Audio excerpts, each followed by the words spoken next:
গরুর মাংস আর মটরশুঁটি দিয়ে খুবই সিম্পলভাবে প্যাকেট মশলা দিয়ে ওই দিন বিরিয়ানি রান্না করেছিলাম। খুবই মজা হয়েছিল খেতে, তাই আপনাদের সাথে শেয়ার করলাম।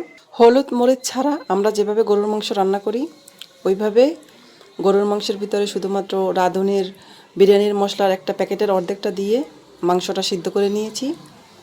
তারপরে তার ভিতরে ভেজে রাখা চাল, মটরশুঁটি আর বিরিয়ানির মশলার বাকি অর্ধেকটা যে প্যাকেট ছিল ওইটা দিয়ে আলু বোখরা দিয়ে দিলাম।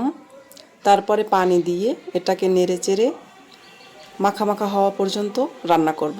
বিরিয়ানির পানিটা শুকিয়ে গেলে ঢাকনা খুলে এর ভিতরে দিয়ে দিলাম 1 মুঠো পেঁয়াজ বেরেস্তা, কিছুটা কাঁচামরিচ ফালি। তারপর এটাকে আমি এখন উল্টিয়ে নেব ঝাঁকিয়ে।